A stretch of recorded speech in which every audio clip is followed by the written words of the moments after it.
Hello viewers, welcome to my channel. என் பயணம் உங்களுடன். இன்றைக்கி நம்ம ஒரு ஹெல்த்தியான ஸ்மூத்தி செய்கிறது அப்படின்னு பார்க்க போகிறோம். இது எல்லா ஏஜ் குரூப்புக்குமே ரொம்ப சிறப்பான ரெசிபி. இந்த ரெசிபிக்கு ஒரு மிக்சர் ஜாரில் ஒரு 2 ஸ்பூன் அளவுக்கு ஓட்ஸ் எடுத்துக்கலாம். ஓட்ஸ் ஹோல் கிரெயின் இருக்கிறதுனால அது ரொம்பவே ஹெல்த்தி. இதை ஓட்ஸ் கூட நம்ம பால் சேர்த்தி சமைக்கிறதுனால கால்சியம் சத்து அதிகமாக கிடைக்கும். எல்லா வயசு இருக்கவங்களுக்கும் இந்த ஓட்ஸ் ரெசிபி அதிக கால்சியம் கொடுக்கறதுனால நம்ம இதை அடிக்கடி சேர்த்துக்கிட்டால் நல்லது தான். ரெகுலர் இன்டர்வெல்லில் வீக்லி ஒன்ஸ் அந்த மாதிரி எடுத்துக்கலாம். ஸோ 2 ஸ்பூன் ஓட்ஸ் கூட 2 பனானா சேர்த்துறேன். இது விருப்பாச்சி பனானா, நீங்கள் எது வேணால் சேர்த்திக்கலாம். கூடவே ஒரு 4 பாதாம், ஒரு 4 முந்திரி பருப்பு, ஒரு 5 பிஸ்தா, ஒரு 5லிருந்து 6 உலர் திராட்சை, கூடவே ஒரு 5 பேரிச்சம்பழமும் இது கூட ஆட் பண்ணிக்கலாம்.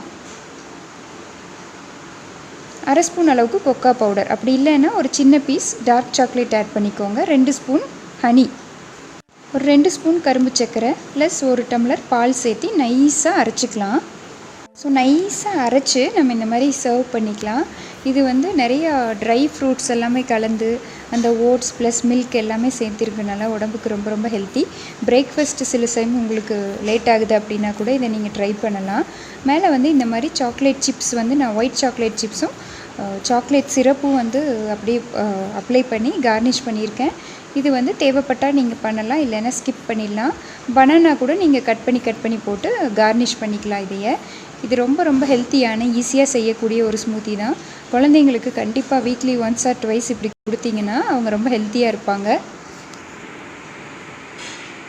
எப்போவுமே இந்த ஓட்ஸ் மில்க்கு கூட சேரும்போது தான் அதிக சத்து. கண்டிப்பாக இந்த ரெசிபியை நீங்கள் ட்ரை பண்ணுங்கள். உங்கள் சஜஷன்ஸை ஷேர் பண்ணுங்கள். Thank you so much.